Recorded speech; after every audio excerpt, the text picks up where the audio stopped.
Patria, tu mutilado territorio se viste de percal y de avalorio. Ramón López Velarde.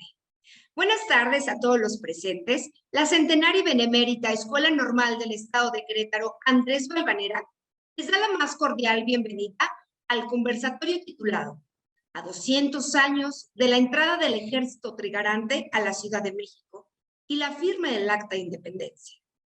A continuación, cedemos la palabra a la directora general, la licenciada Irene Quintanar Mejía. Buenas tardes a todos, maestros, a todos nuestros estudiantes. Hoy nos damos cuenta que la distancia no es un obstáculo para continuar haciendo presencia y haciendo una celebración de todos los momentos importantes, no solo para la centenaria y benemérita, sino también para México. El día de hoy estamos reunidos aquí en nuestra escuela, en nuestra centenaria y benemérita normal del Estado, realizando el evento a 200 años de la entrada del Ejército Trigarante a la Ciudad de México y a la firma del Acta de Independencia. Tengo que comentarles, platicarles, que este tipo de eventos ahora echan a andar algo que tenemos nosotros los maestros que se llama creatividad, estrategia. ¿Cómo? ¿Cómo lo vamos a hacer? Hoy, ¿cómo vamos a llegar al corazón de nuestros jóvenes?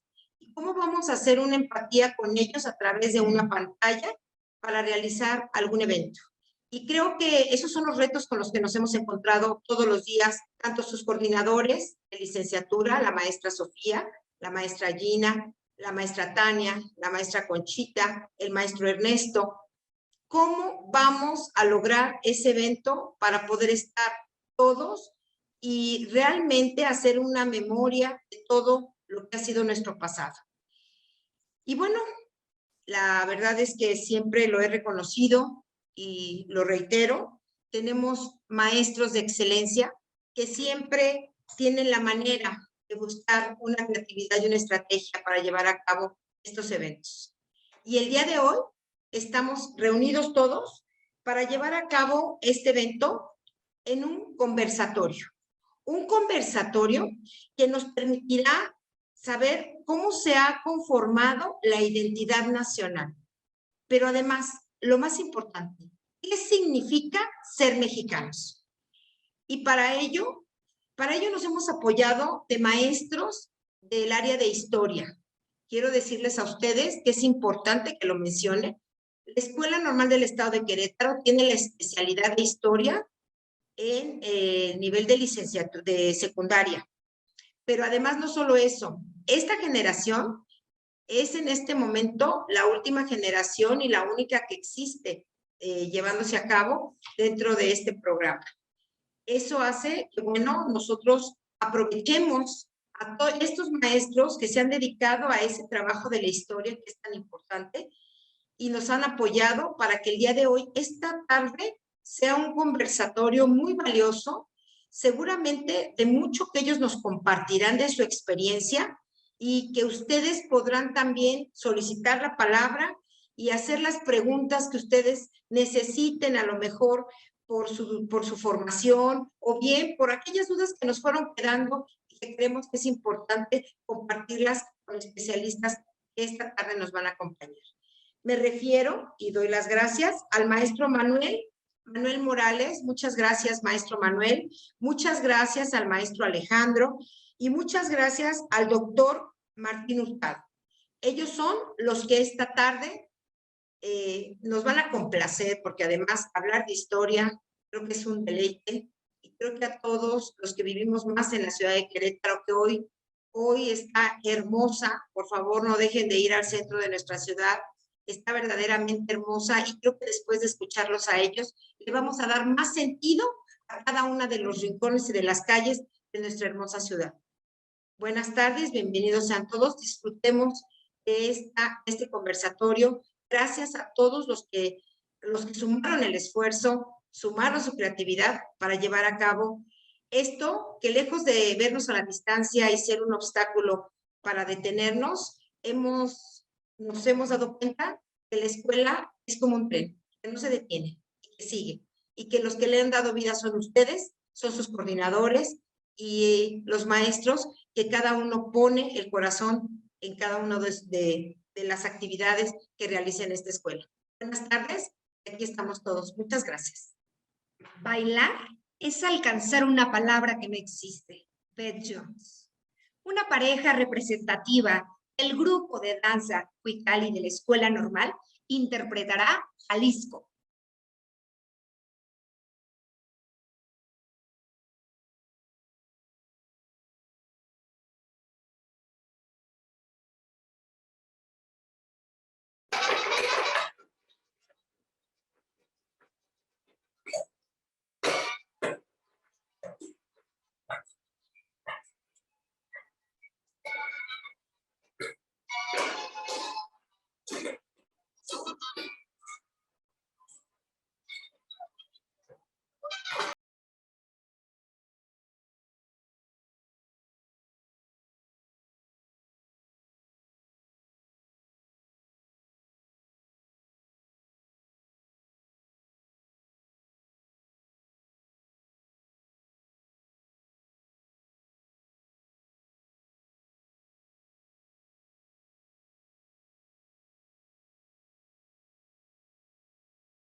Muchas gracias.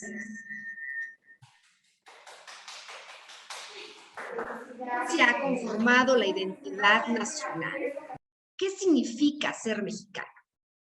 3 maestros de la institución comentarán sobre algunos acontecimientos históricos.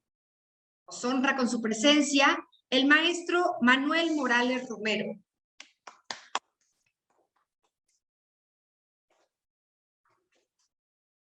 Es un honor presentar al doctor Alejandro García González.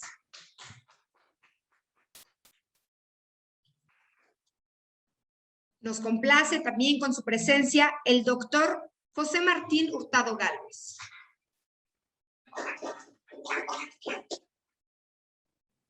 Actualmente celebramos fiestas patrias, pero es importante considerar que la CEBENEC, por ser una institución de educación superior, realiza eventos académicos de esta magnitud. Es por ello que en este evento, en este conversatorio, estamos fortaleciendo todas esas competencias que nuestros estudiantes deben de concebir durante toda su estadía en la CEBENEC. Además, involucrando a nuestros profesores que son expertos en el tema. Bien, maestros, pues iniciemos con este conversatorio. En un primer momento me gustaría que se ahondara sobre los antecedentes históricos de la consumación de la independencia en 1821. Maestro Manuel Morales Romero, ¿qué nos puede hablar al respecto? Hola, ¿qué tal? Muy buenas tardes. Me da un gusto enorme poder saludarlos, poder encontrarme aquí acompañado de mis colegas, que la verdad me enorgullecen formar parte de esta institución. Y bueno, con respecto a este primer tema, esta primera línea temática a seguir, los antecedentes de este proceso de consumación de la independencia, creo que un acontecimiento relevante a resaltar sería el abrazo de Acatempan, sobre todo no por la magnitud que tenga en cuanto a cuestiones bélicas o a cuestiones que se refieran a un proceso tan elaborado, pero sí al significado que tiene el abrazo de Acatempan en el proceso de consolidación de la independencia de México. Aquí es importante, en primer lugar, hacer una reflexión sobre qué significado tiene un abrazo. Más allá de que existen varias versiones históricas sobre este acontecimiento, incluso algunos señalando que no fue un abrazo, fue un apretón de manos, otros señalando que incluso Guerrero, desconfiando un poco de lo que sería la figura de Iturbide, manda un representante. Sin embargo, esta idea de lo que es el abrazo de Acatempan, como les decía, hacer la reflexión de cuál es el significado que tiene un abrazo. Si nosotros nos vamos un poquito en la historia, podríamos hacer la reflexión, por ejemplo, para los chinos, cuando se encontraban dos ejércitos y había un momento de conciliación, el acercarse un representante de un ejército hacia otro, era revisado de la espalda para ver si no traía algo con qué hacer daño al ejército contrincante, ¿no? ¿Qué información nos da eso? Un abrazo, viéndolo desde ese sentido, nos refiere a tener la confianza en la persona que tú estás abrazando, ¿no? En primer lugar, y también nos hace referencia a lo que sería la conciliación. Si nosotros analizamos, por ejemplo, las circunstancias en las que se desarrolló el abrazo de Acatempan, podemos encontrar, por ejemplo, por un lado, el ejército insurgente, estas circunstancias tan complejas que atraviesa, lo comentaba con mis colegas en la mañana, incluso poder reconocer que para esa fecha el ejército insurgente estaba perdido. Prácticamente la mayoría de las batallas las había ganado el ejército realista. Los pocos dirigentes de los insurgentes se encontraban recluidos en fortines, en fortificaciones, en una famosa guerra de guerrillas. Entonces, bajo estas circunstancias, obviamente el encontrar un punto de acuerdo con el ejército realista, me parece que fue una muy buena oportunidad para los insurgentes. Por otro lado, encontramos la figura de Agustín de Iturbide, que va a ser fundamental en este proceso, y también lo que sería el ejército realista, que se va a convertir ahora en un grupo independentista, algo curioso para la época, ¿no? Aquellos que habían peleado a favor del rey, pues ahora no se encontraban tan a gusto con las decisiones que se estaban tomando. Hay que tomar en cuenta también la restitución de la Constitución de Cádiz de 1812. Anteriormente, Fernando VII, unos años atrás, había desconocido esta constitución liberal, de corte liberal, y el restablecimiento implica la pérdida de ciertos privilegios para algunos grupos en la Nueva España, sobre todo para el clero y sobre todo para las cúpulas del ejército. Esto pues nos lleva a que también el ejército realista, este grupo independentista, comienza con algunas conspiraciones, entre ellas la famosa conspiración de la Profesa, donde resaltamos la figura de Agustín de Iturbide como el representante de este ejército realista, sobre todo para la parte sur del país. Él aprovecha muy bien las circunstancias en las cuales se va a encontrar en ese momento. Incluso más adelante vamos a platicar sobre la firma del Plan de Iguala y cómo es que la figura de Agustín de Iturbide va a ir de la mano de todo el proceso de independencia para nosotros. Entonces, resaltar ese significado que tiene el abrazo de Acatempan como un primer momento de acercamiento entre estos dos bandos, que más adelante se va a ver reflejado incluso en las garantías que van a venir dentro del Plan de Iguala. Ese sería, yo considero, un acontecimiento a resaltar. Gracias, maestro. Doctor Alejandro García, ¿qué nos puede hablar al respecto? Muchas gracias. Sí, primero que nada me gustaría hacer mención que cuando hablamos de la historia, y particularmente de la historia patria, de la historia de nuestra nación, estamos hablando de algo vivo. Recordar ahora estos acontecimientos que fraguaron lo que hoy en día es la nación mexicana es recordar, repito, algo vivo, algo que le da sentido a la propia existencia de quienes habitamos esta nación.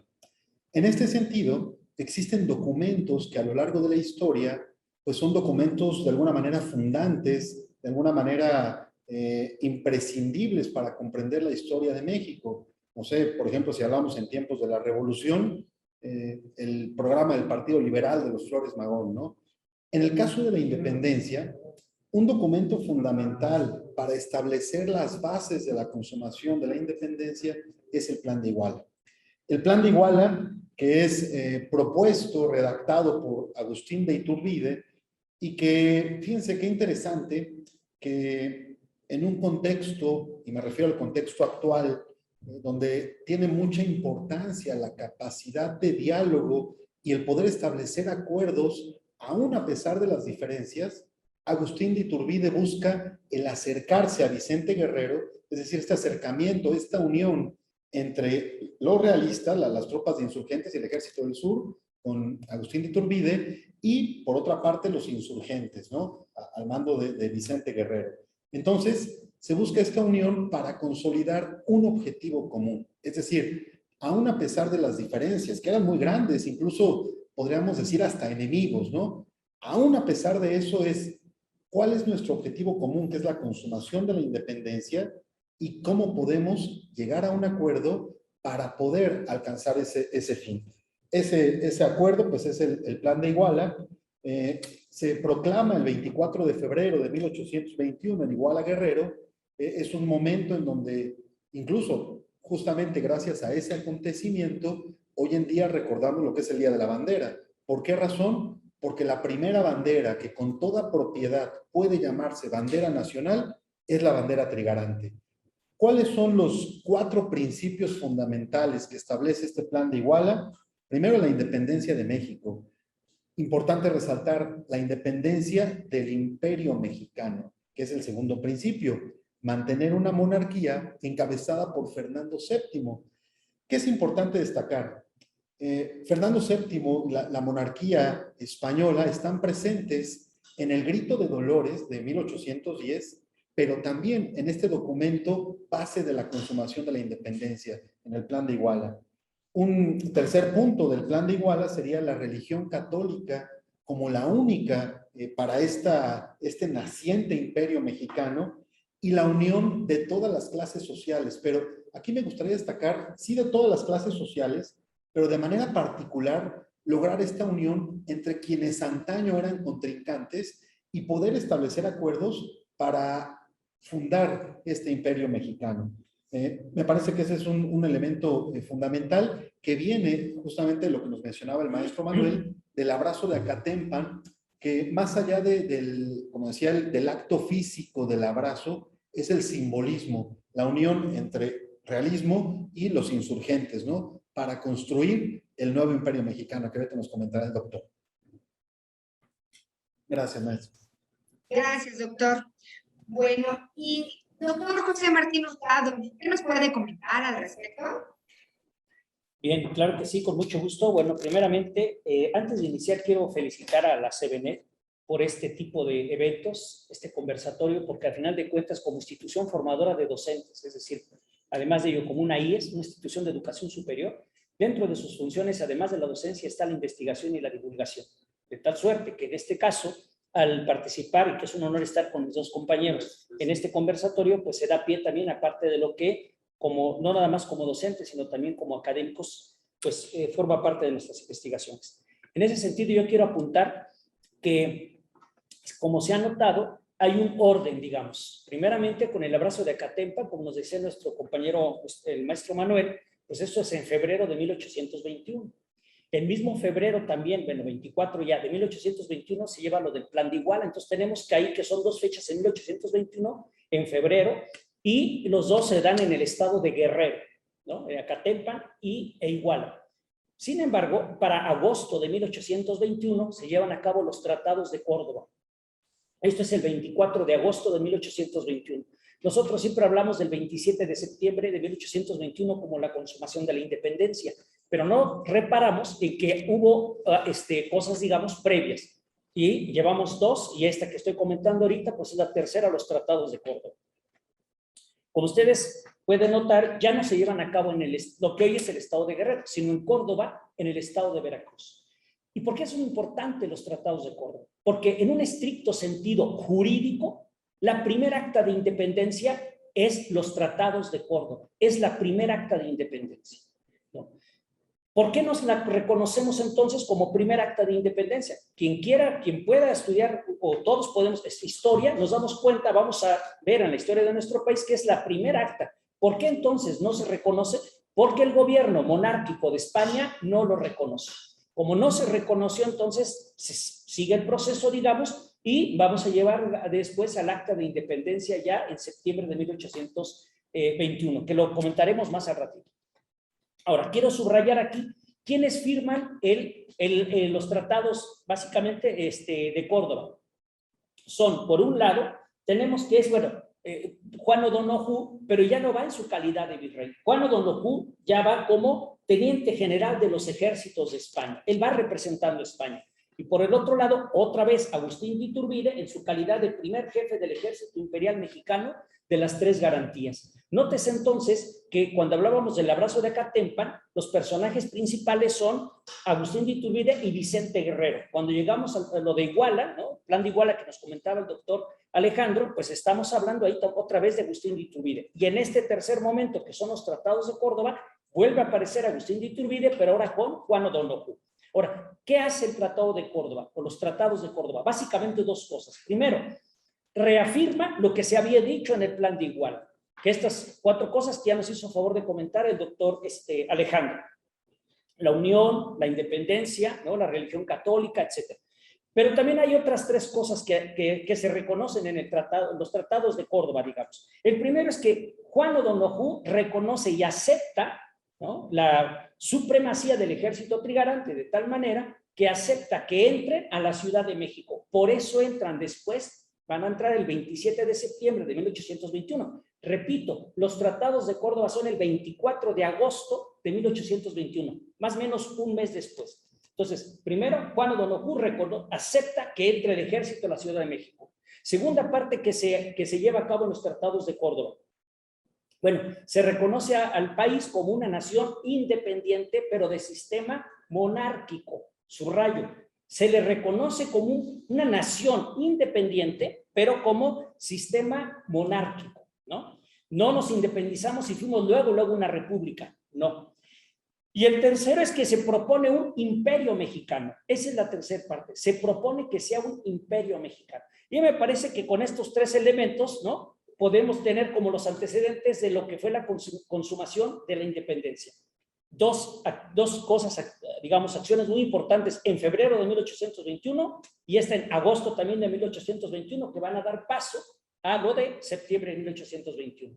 Los tratados de Córdoba, repito, entonces son la primera constitución jurídicamente hablando, aunque la primera acta de independencia, creo que dije constitución, disculpe, la primera acta de independencia.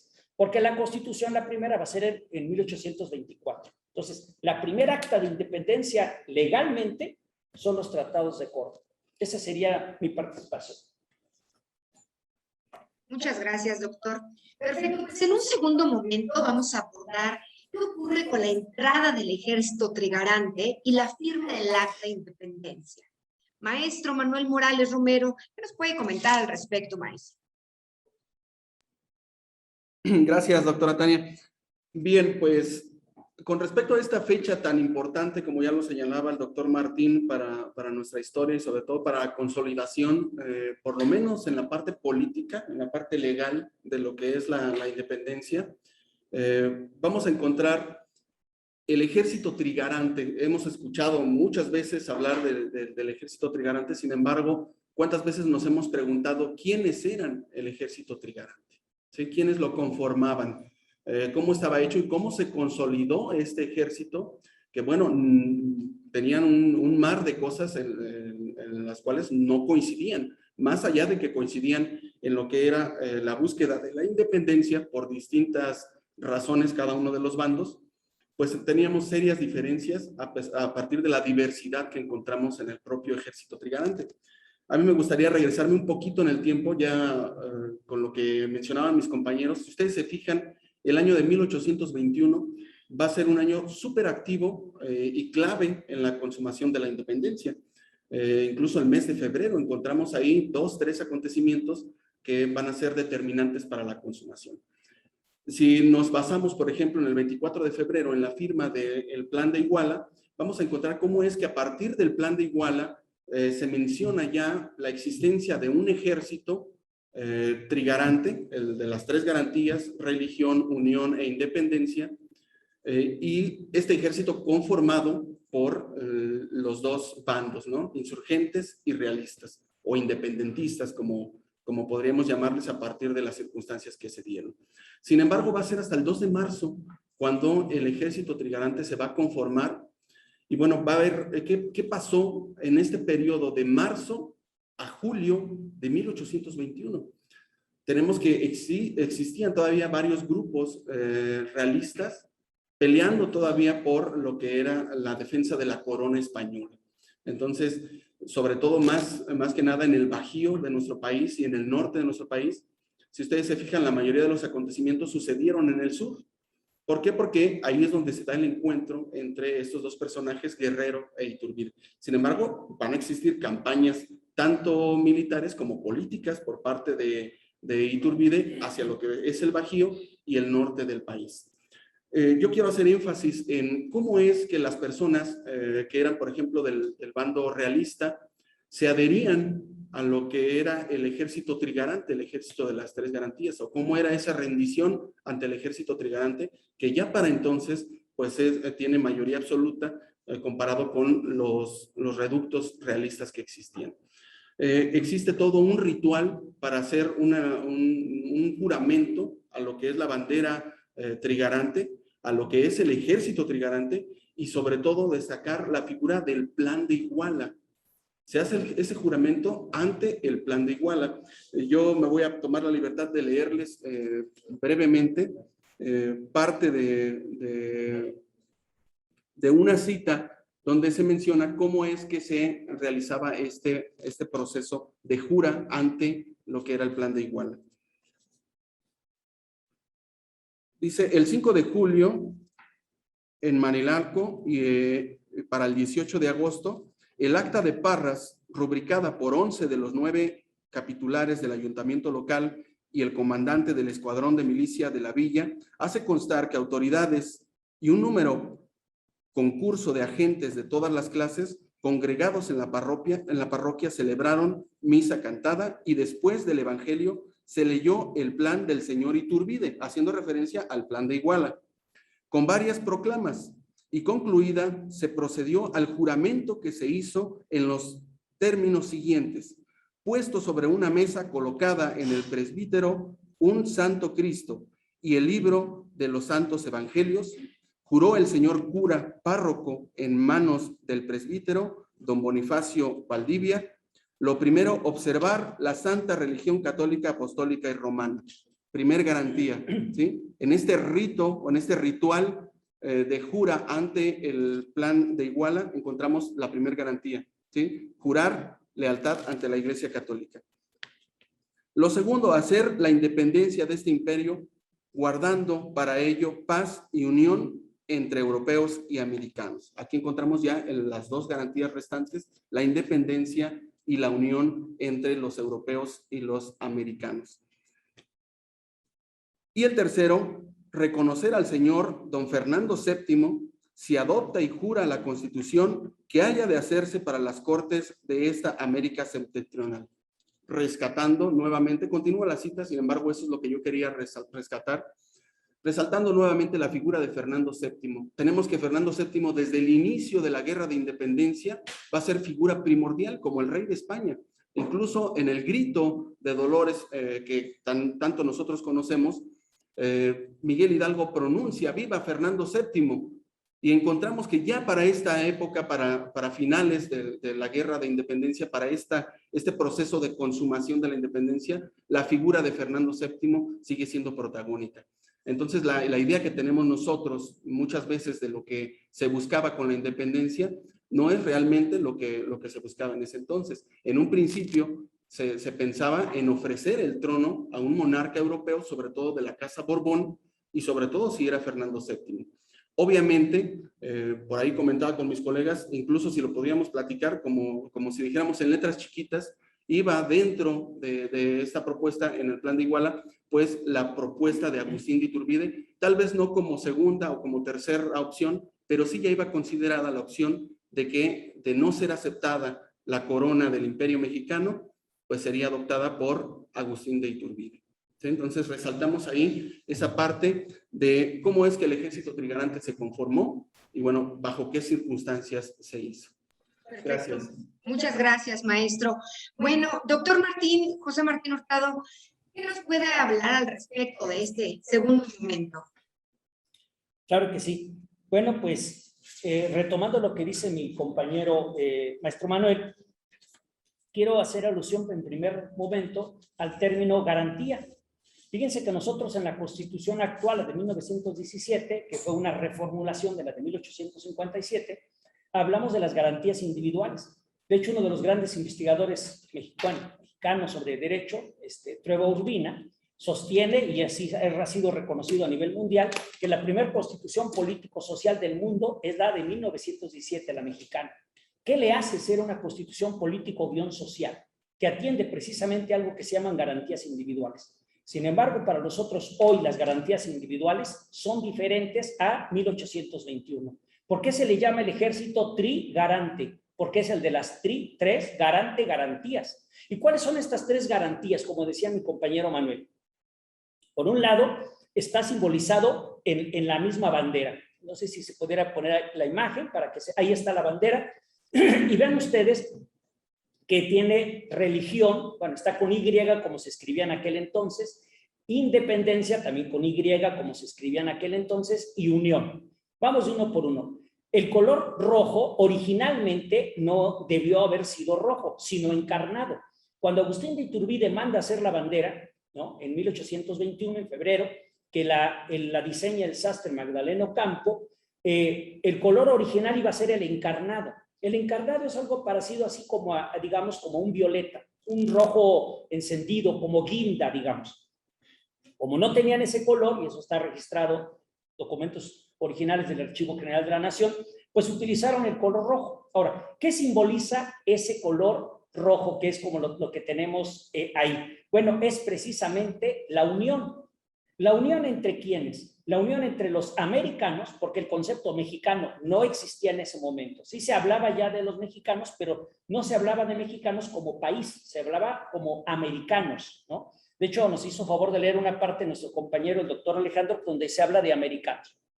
Entonces, el color rojo es la unión entre americanos y españoles. Americanos y españoles. Ahora, dentro de estos americanos, pues es lo que nosotros conocemos, no nada más criollos, mestizos y mulatos. Tomemos en cuenta, por ejemplo, que el mismo Vicente Guerrero era un hoy lo llamaríamos afromexicano, ¿no? Era descendiente de negros, Vicente Guerrero, y también de indígenas. Pero también había lo que antiguamente se llamaba castas. No sé, salta para atrás, lobo, no te entiendo, cambujo, chino, etcétera. Entonces, es lo que simboliza originalmente el color rojo, la unión entre americanos, todas estas castas, digamos, los que hoy somos mexicanos, y los españoles. ¿Qué simboliza la independencia? El color verde. El verde lo que simboliza originalmente es la independencia. Pero nótese, como dijo mi compañero Manuel, esta independencia no es una independencia como la entendemos ahora. En su momento, y lo acabamos de comentar a través del primero el plan de Iguala y luego los tratados de Córdoba, esta independencia era, pero ofreciéndole la corona a Fernando VII, a un monarca español. Es decir, no se estaba independizando como nosotros lo queremos ver ahora. Así no era. Podemos ver los documentos originales de la época y esa era la independencia. Sin embargo, como también ya les comentaba hace rato en los tratados de Córdoba, se pensaba en una nación independiente, pero de carácter monárquico, de tal manera que si allá no aceptaban en España, aquí se nombraría un monarca. Y sabemos que posteriormente el que va a llevar a cabo esta idea pues es Agustín de Iturbide, ¿no? En 1822, ya más adelante, cuando se crea el primer gobierno monárquico, ¿no? El primer monarca. El segundo va a ser Maximiliano de Habsburgo de 1864 a 1867. Aunque en 1863 ya está la Junta de Notables que lo va a llamar. Bueno, volviendo al punto entonces, ¿y qué simboliza el color blanco? El blanco representa, y ahí dice, lo pueden ver ustedes, dice religión. Sin embargo, aclara muy bien el documento, los documentos, que es la religión católica. ¿Por qué la religión católica? Hoy, a partir de la idea de la separación entre el Estado y la Iglesia con Benito Juárez, bueno, desde antes, ya con Valentín Gómez Farías, que empiezan las leyes de reforma, desde antes, 1830 y tantos, con Valentín Gómez de Farías, hoy vemos separada la Iglesia del Estado y se nos hace como lo más normal. En aquel momento no, el Estado y la Iglesia estaban unidos. Mi compañero Manuel acaba de leer un fragmento de un documento precisamente que refiere este hecho. Inclusive, la primera constitución de nuestro país, hemos tenido 3, la primera, la de 1824, establece de manera clara, puntual, que la única religión válida y que reconoce el Estado mexicano es la religión católica. Y que aquel que profese otra religión no se le permitirá. O sea, solamente la católica.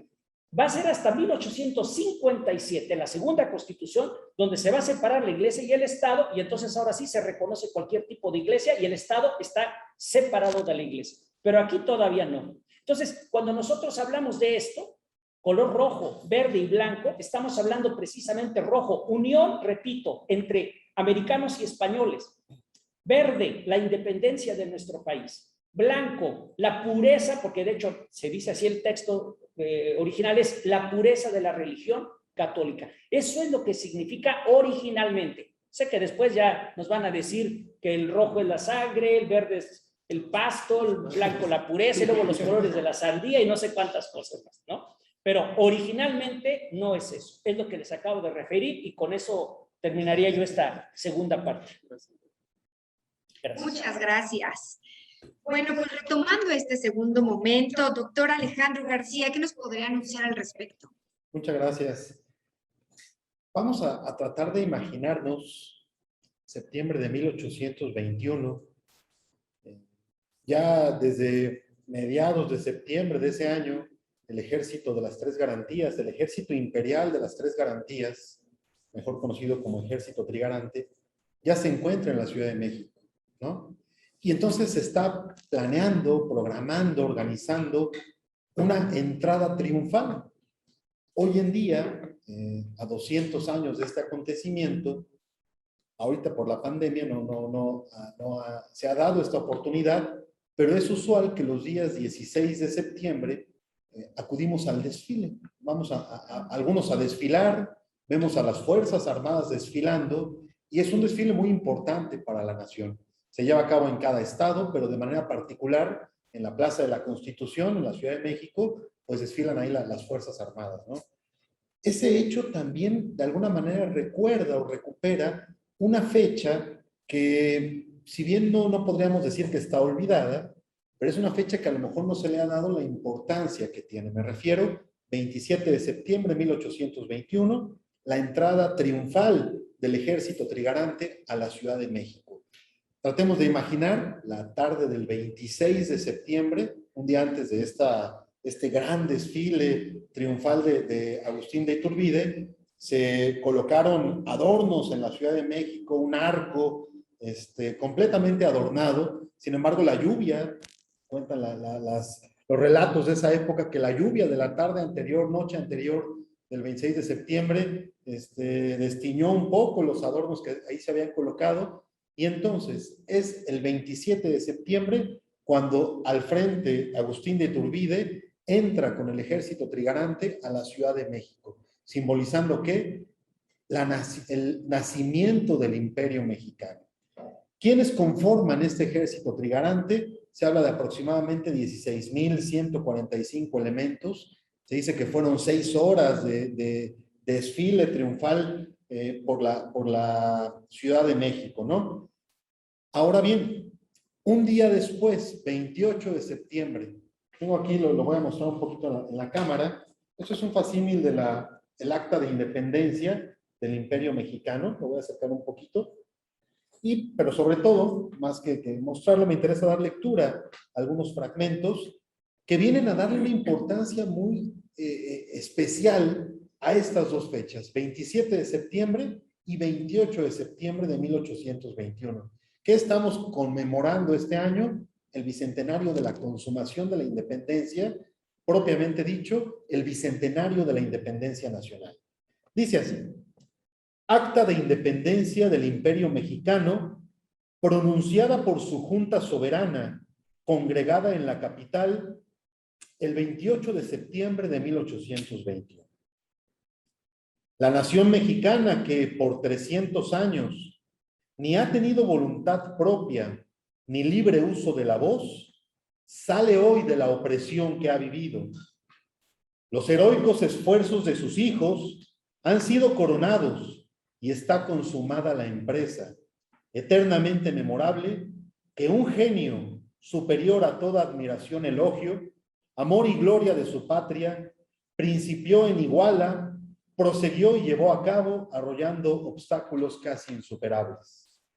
Restituida, pues, esta parte del septentrión al ejercicio de cuantos derechos le concedió el autor de la naturaleza, y reconocen por inajenables y sagradas las naciones cultas de la tierra, en libertad de constituirse del modo que más convenga a su felicidad, y con representantes que puedan manifestar su voluntad y sus designios, comienza a hacer uso de tan preciosos dones y declara solemnemente, por medio de la Junta Suprema del Imperio, que es nación soberana e independiente de la antigua España, con quien en lo sucesivo no mantendrá otra unión que la de una amistad estrecha en los términos que prescribieron los tratados, que entablará relaciones amistosas con las demás potencias, ejecutando respecto de ellas cuantos actos puedan y estén en posesión de ejecutar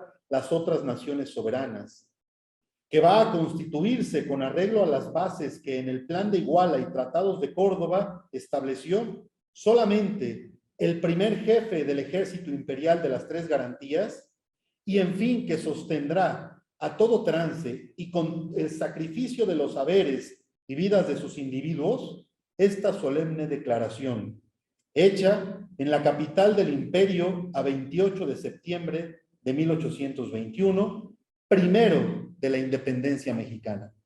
Y bueno, con esta lectura textual del Acta de Independencia del Imperio Mexicano, culmino mi participación. Gracias, maestro. Muchas gracias. Bueno, pues vamos a pasar a este tercer momento del conversatorio. Y maestros, nos gustaría que charlaran acerca del proceso de construcción de la identidad nacional a 200 años de la consumación de la independencia. Maestro Manuel Morales Romero, ¿qué nos puede compartir al momento? Gracias, doctora Tania. Cuando hablamos de la construcción del proceso de identidad nacional, podemos centrarnos en muchos aspectos, en muchos ámbitos que conforman nuestra vida cotidiana, y también nos podríamos ir, como lo estamos haciendo en este momento, a acontecimientos históricos que le dan sustento a nuestra identidad. ¿Sí? De ahí la importancia de la historia, en algún sentido hablando. Ahora bien, cuando nosotros hablamos de lo que es la identidad, siempre nos vamos a referir a la pregunta de quiénes somos. ¿Quién soy? ¿Y quiénes somos nosotros como mexicanos? Podemos hacer un análisis, por ejemplo, histórico, si nos regresamos un poco en el tiempo a lo que es esta etapa de consumación de la independencia. ¿Quiénes eran los mexicanos de aquel entonces? Incluso, como ya lo comentábamos hace ratito, el concepto de mexicanos, algo que no existía como tal con un reconocimiento que tenga validez, sí ya se manejaba, pero no. Se refería sobre todo a las personas que vivían en ese territorio como americanos, ¿sí? ¿Quiénes eran los americanos en ese entonces que conformaban la Nueva España? Era un mar de gente, un cúmulo de gente de diversas naturalezas, dependiendo el contexto geográfico, por ejemplo, dependiendo su origen étnico, su origen racial, incluso. Encontramos una gran variedad de castas, ya lo decía el doctor Martín, Tenemos, yo creo que una lista interminable de castas que existieron aquí en la Nueva España. Podríamos mencionar, por ejemplo, los mestizos, los criollos, los cambujos, altatraz, mulatos, muchos que incluso tienen nombres que nos parecieran graciosos en la actualidad, pero que nos hacen referencia a esa gran diversidad de orígenes que tenían los americanos de aquel entonces, ¿sí? Ahora bien, ese conjunto de personas que tienen una gran diversidad de orígenes y de circunstancias tenían cosas en común. Todos esos americanos de aquella época que buscaban independencia, a lo mejor unos de una forma, otros con la intención de lograr la independencia de otra forma, ¿sí? Pero ¿qué es lo que los identificaba en aquel entonces? Ese anhelo por la independencia. Incluso podríamos centrarnos también hablando de las 3 garantías sobre la figura de la religión. ¿Qué los identificaba? La religión católica, también en aquel entonces. Si nosotros avanzamos un poco más en el tiempo, vamos a encontrar que ese mosaico que es la diversidad de nuestra nación, hablando de sus habitantes, sigue estando vigente en estos días en nuestro país. Tenemos una gran cantidad de personas con distintas naturalezas, por ejemplo, derivadas del contexto geográfico. Si nosotros hiciéramos la reflexión ahorita, ¿qué tiene en común, por ejemplo, un indígena chamula del sur del país, del sureste del país, con una persona de la ciudad de Monterrey o de Tijuana? ¿En qué coinciden? ¿Cómo se pueden llamar mexicanos si tienen circunstancias y una naturaleza distinta de forma de vivir? Ahora, si también hacemos el análisis de esta diversidad a partir de lo económico, encontramos que en la actualidad existe una gran brecha entre lo que es las personas de la cúpula superior, las personas pudientes y los desposeídos, los que no tienen, los ricos, los pobres, los de arriba, los de abajo, dijera el maestro Mariano Azuela en el libro referido a la revolución. Si nosotros vamos a otro ámbito, por ejemplo, al ámbito político, vamos a encontrar cómo es que desde que se consolida la consumación de la independencia, van a existir distintas maneras de entender la vida pública del país. Por ejemplo, centralistas y federalistas, liberales, conservadores. Y vamos a encontrar hasta la fecha, incluso hablando despectivamente de personas que no coinciden con mi parecer político, hablar de chairos, hablar de fifís. No es lo mismo, no es referirnos a reconocer más el ellos diferentes a mí que el nosotros en lo que coincidimos, que eso tendría que ser lo principal que tendremos que utilizar para definirnos como mexicanos. Para mí, esta pregunta que se hace de qué significa ser mexicano, para mí ser mexicano lo podemos ver, por ejemplo, en la solidaridad de la gente que se sumó en el terremoto del 85. Lo podemos ver, por ejemplo, en el estudiante que se levanta temprano a tomar sus clases, aunque sea a distancia, en el padre de familia que recorre kilómetros caminando en la sierra para llegar al lugar donde va a trabajar. Ser mexicano eres tú que buscas ser mejor cada día, ¿sí? Un mejor país en el cual todos podamos vivir de la mejor manera. Para mí, esa sería la respuesta a la pregunta, maestra. Gracias. Muchas gracias, maestro. Bueno, pues en este tercer momento, doctor José Martín Hurtado, ¿qué nos podría compartir? Claro que sí, con mucho gusto. Bueno, yo quiero subrayar básicamente cuatro aspectos. El primero, recordar que nosotros celebramos comúnmente el 15 y 16 de septiembre, la noche del grito, el 15 de septiembre, ¿no? Por ejemplo, ¿por qué el 15? Porque coincide con el cumpleaños de Porfirio Díaz Mori, quien fuera presidente de la República.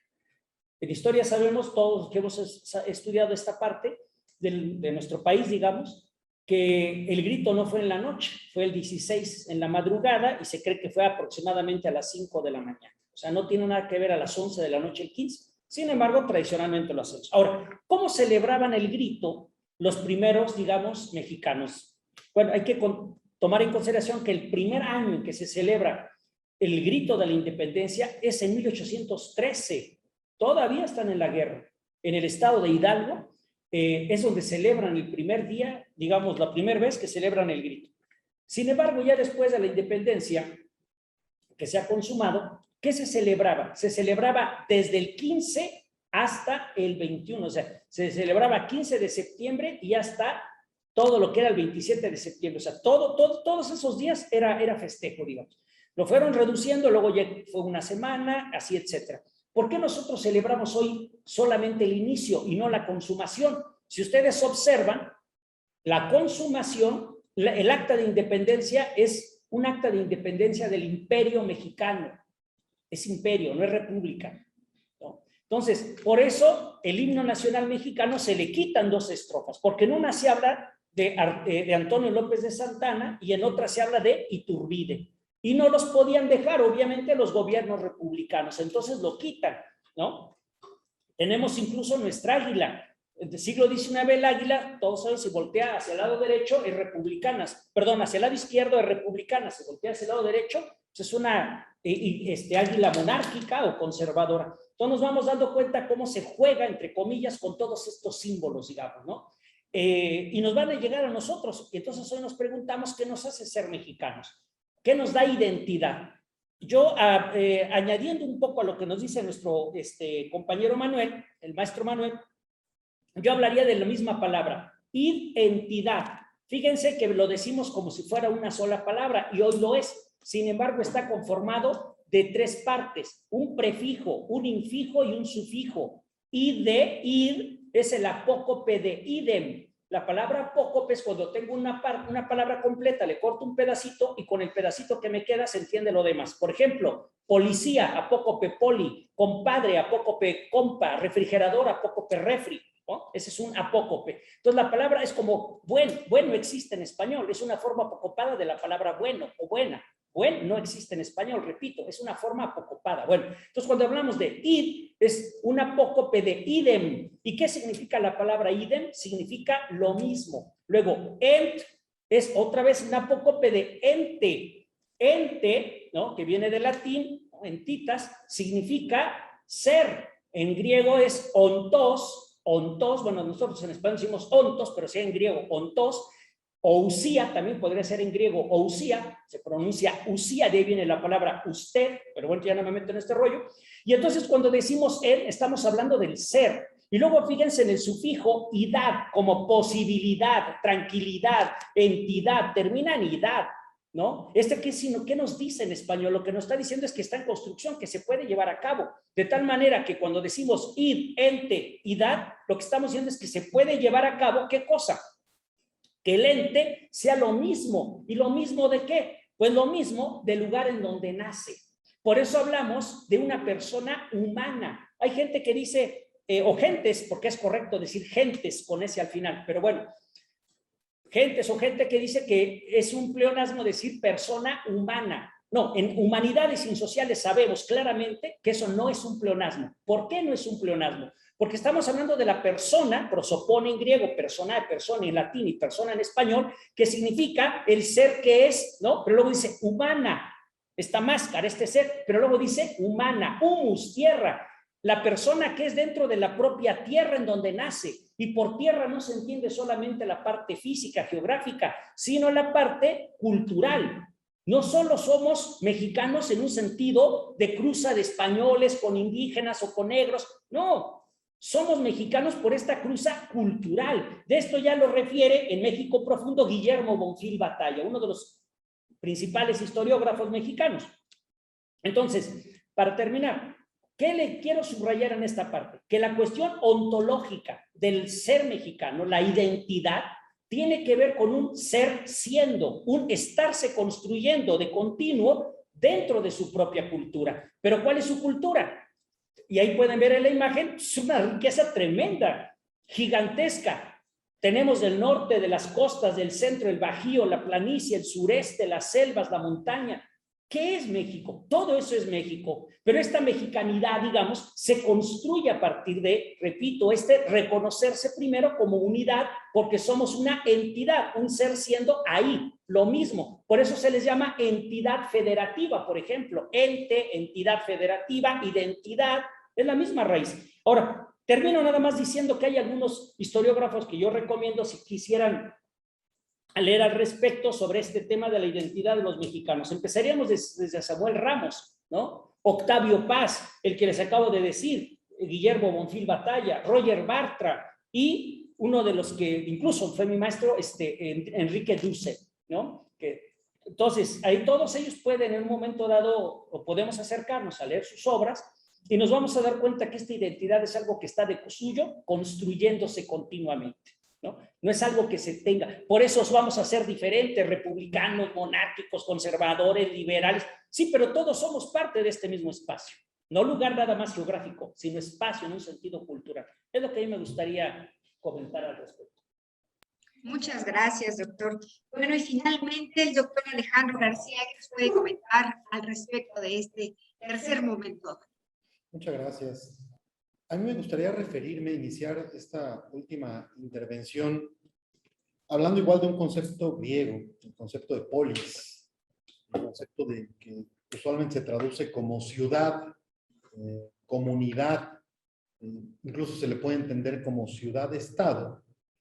Pero a mí me gustaría referir que la polis griega no solo es importante por ser, como decía el doctor Martín, un espacio geográfico o por ser el conjunto de personas que comparten una lengua, que comparten una cierta manera de vestir, un cierto trabajo, no.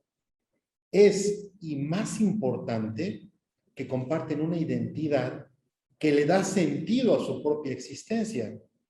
Es esa identidad, ese sentido de pertenencia y amor al terruño, lo que llevó, por ejemplo, a Sócrates a beber la cicuta en la antigua Grecia.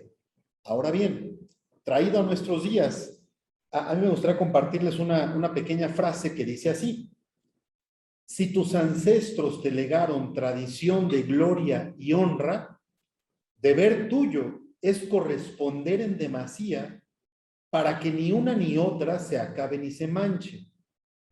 Pero si te legaron ruina y miseria, deber tuyo es hacer lo que ellos no pudieron, más la parte que a ti te corresponde. Esta frase, que la retomo yo del ideario pentatlónico, nos compromete o nos interpela, nos dice: nosotros somos herederos de una cultura, de una historia, de unas tradiciones milenarias. Somos herederos, por ejemplo, ahora lo que nos convoca en este conversatorio, de todos los esfuerzos de quienes lucharon por esta independencia nacional. ¿Qué nos corresponde a nosotros? Y aquí un poco a manera de cierre, como comunidad normalista, y que se ha hecho mucho énfasis que nuestra escuela, la CEBENEC, es la escuela que forma a los profesores de la niñez queretana. Esa es la importancia que tiene nuestra escuela, y en ese sentido, esta frase nos interpela. ¿Qué podemos hacer nosotros desde donde nos encontramos para tratar de hacer de este país un lugar más digno, un lugar más justo, un lugar más bello y un lugar más feliz? A manera de cierre, me gustaría decir que todos los que aquí estamos, alumnos, profesores, directivos, administrativos, hemos encontrado en la educación aquello que le da sentido no solamente a nuestro quehacer profesional. Yo me atrevería a decir, es aquello que le da sentido a nuestra propia existencia. Y es la manera en que el profesor, a través de la enseñanza en el aula de preescolar, de primaria, de secundaria, en inclusión educativa, en educación física, contribuye a engrandecer a la patria. En cada maestro, en cada joven, en cada escuela, ya sea en la ciudad, ya sea una escuela rural, en esas aulas de educación palpita el corazón de México. Un corazón de México que vive en cada uno de los maestros que entregamos nuestra vida a esta noble vocación. Termino igual con una frase a manera de epílogo de este conversatorio que dice: si te entusiasma morir como héroe, considera que la patria, más que muertes, necesita vidas victoriosas. Excelente. Pues muchas gracias, maestros, por este intercambio de saberes, por este espacio tan rico en la identidad nacional que están enunciando cada uno de ellos en el cierre. Pues a continuación, la maestra Roxana Larisa Ramírez interpretará el himno a Querétaro. Querétaro, hacia el progreso, hacia el triunfo, hacia el honor. Querétaro, tenemos fe en tu grandioso porvenir. Querétaro, unidos todos trabajamos para ti. El futuro es de nuestras manos para hacer esta tierra feliz. En la paz, y bienestar, unidad y hermandad para todos por igual.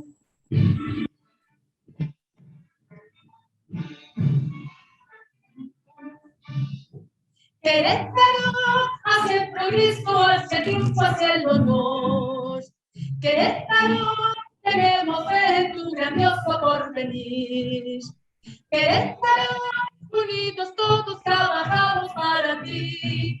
El futuro es de nuestras manos para hacer esta tierra feliz. Tierra fiel a nuestra gran nación. ¿No ves ahí patriotismo? Son tu honor. Siempre serás tesoro de identidad, valor que firme de México de su libertad.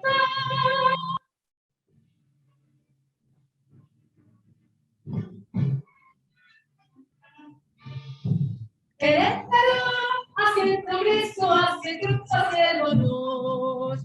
Querétaro, tenemos en tu grandioso porvenir. Querétaro, unidos todos trabajamos para ti. El futuro es de nuestras manos para hacer esta tierra feliz.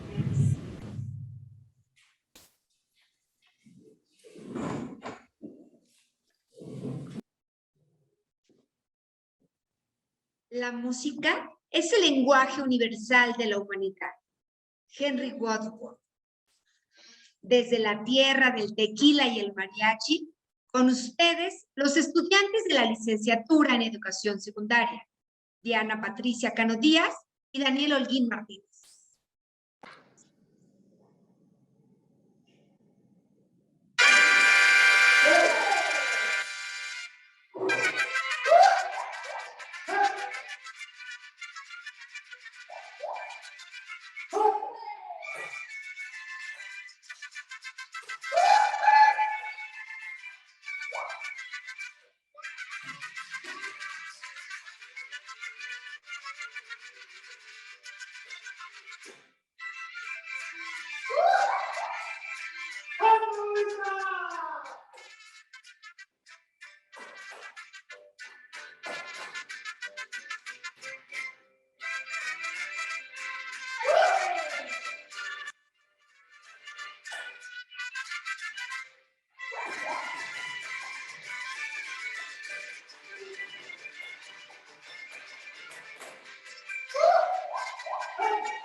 es encantador. Y todo es por sus artistas, su mariachi y su folclor.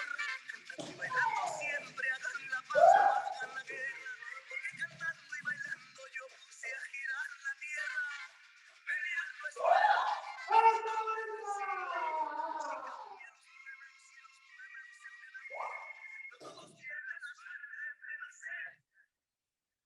Todo aquel que cante y baile, jale.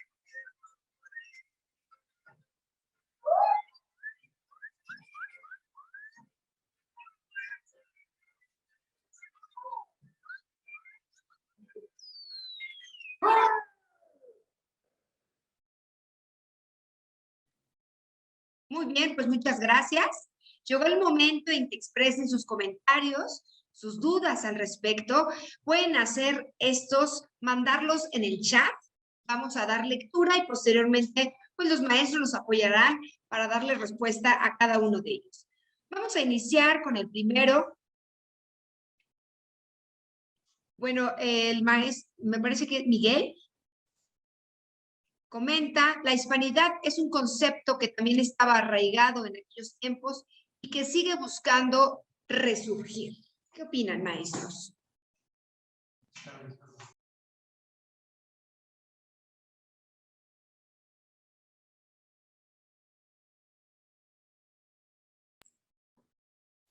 Sí, gracias al maestro Miguel por el comentario. Me parece que más que duda sería un comentario, ¿no? Lo que nos hace el maestro Miguel, como reafirmando todo esto que hemos estado hablando de cómo es la construcción de la identidad nacional, de la identidad hispana, en este sentido hablando, sobre todo si nos referimos a aquella época en el proceso de consumación de la independencia. Se tenía mucho más arraigado el concepto de hispanidad, ¿no? Lo que nos hace hispanos también nos hace únicos, nos hace nosotros. Eso sumado, obviamente, a lo que comentábamos, todos esos elementos que le daban identidad a los americanos de aquel entonces. No sé si alguno de ustedes quiera complementar un poquito el comentario. Pues, a ver, gracias. Pues sí, como dice nuestro compañero Manuel, realmente más que pregunta es un comentario. Yo al respecto también pues añado un comentario. De hecho, la palabra España, españoles, hispanidad, la oímos como si fuera algo muy actual, muy cotidiano, muy contemporánea. Pero si nos fijamos, la palabra España, pues a su vez, y toda esta hispanidad, viene primero del fenicio. La palabra España en fenicio se dice Isafenim, y ahí surge el término. Después del fenicio Isafenim va a llegar a otras lenguas y se va a convertir en Hispanias primero sería con H, y luego va a ser sin el H, Hispanias, hasta derivar en España. ¿Y quiénes vivieron ahí? Podemos ver que desde los primeros habitantes de la península fueron los tartesios, ¿no? Y pasaron fenicios, pasaron romanos, pasaron árabes, ¿Quiénes son los españoles? ¿Qué es la hispanidad? Realmente nosotros no podríamos decir por qué los del norte de España con los del sur o los de las orillas, digamos, oriente y poniente, tienen diversos tipos de cultura, de lengua. De hecho, en España no hay una lengua, hay varias lenguas. Por eso nosotros hablamos español, porque el español, bueno, termino con este comentario, realmente no es un idioma. El idioma es el castellano. Filológicamente, el castellano nace del latín. ¿Por qué entonces le llamamos español? Y si nos metemos a la página de la Presidencia de la República y cualquier libro dice que el idioma oficial es español, bueno, porque precisamente en el siglo XV, después de 1492, que es en el año en que además de que se llega Cristóbal Colón, etcétera, se expulsan a los árabes de la península, también a los farranos o judíos últimos conversos de España. En 1492 hay algo muy importante. Se escribe la primer gramática española por Antonio de Nebrija. ¿Y cómo pueden conquistar a todas las, o cómo pueden hacer que todos se vean como españoles, digamos? Pues a través de la lengua, del idioma. Entonces, ¿qué lengua es la que le van a unir? Si había castellano, había vascuence, había etcétera, gaélico, etcétera. Entonces, ¿cuál es la lengua? España, español, ¿no? Y de ahí viene. Entonces, es una construcción, como diría Heidegger, ¿no? El ser es el ser que habla ahí, y que lo va a retomar su alumno George Gadamer, ¿no? Entonces, es el ser que habla, y la hispanidad y todo, a final de cuentas, es una construcción identitaria de suyo. No hay, me parece, algo que no se pueda estar construyendo continuamente como el caso de España o de México inclusive. Esa sería mi participación. Y solamente agregar, aprovechando el comentario que se le agradece al maestro Miguel, un poco platicarles de lo que tenemos aquí enfrente de nosotros, ¿no? Tenemos aquí enfrente 3 banderas. La primera de ellas, donde está el doctor Martín, es la bandera de la Nueva España, ahí abajo, amarilla con rojo. Tú dices. Las frontales. Tenemos al centro, tratando este evento, este conversatorio en torno a la entrada del ejército trigarante, pues tenemos la bandera del ejército imperial trigarante, y tenemos aquí, de este lado, la bandera del imperio mexicano de Agustín de Iturbide, el primer imperio mexicano, que podremos observar que es el águila coronada, y eso hace referencia a lo que hablamos hace un momento, el surgimiento de la nación mexicana como un imperio, y será hasta 1824 que se consolide ya como una república, ¿no? Solo para cerrar este comentario.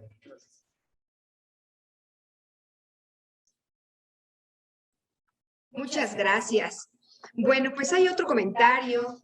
Sofía Vergara es la coordinadora de la licenciatura en preescolar, que menciona mi reconocimiento a los ponentes, el doctor Hurtado, el doctor Alejandro, bueno, agrega posteriormente al maestro Alejandro, por el trabajo realizado para presentarnos la esencia de los acontecimientos más importantes del inicio de nuestra nación en estas fechas patrias. Posteriormente, dice que es alumna, comentario, soy alumna de primer semestre, gracias por el enriquecimiento y conocimiento de los ponentes. Por los lindos bailables y como comentario, muy linda la maestra Rubí al inicio de todo. Muchas gracias. Y finalmente, María Fernanda dice que muchas gracias por este excelente conversatorio. Enriquece y enorgullece a reflexionar qué significa ser mexicano y sobre todo conocer. Pues con esto les queremos dar el agradecimiento de manera personal pues al grupo Huicali que estuvo con su primera participación. En un segundo momento a nuestros estudiantes de la licenciatura en educación secundaria, de la especialidad de español y de matemáticas, que nos estuvieron compartiendo este espacio, bueno, en otro sitio por cuestiones pues de contingencia, pero estuvieron compartiéndonos culturalmente, como lo mencionaban los maestros, parte de estas fechas, estas festividades patrias. Ok, bueno, pues agradecemos a todos su presencia a este conversatorio a 200 años de la entrada del ejército trigarante a la Ciudad de México, la firma del Acta de Independencia. Que tengan todos ustedes una excelente tarde.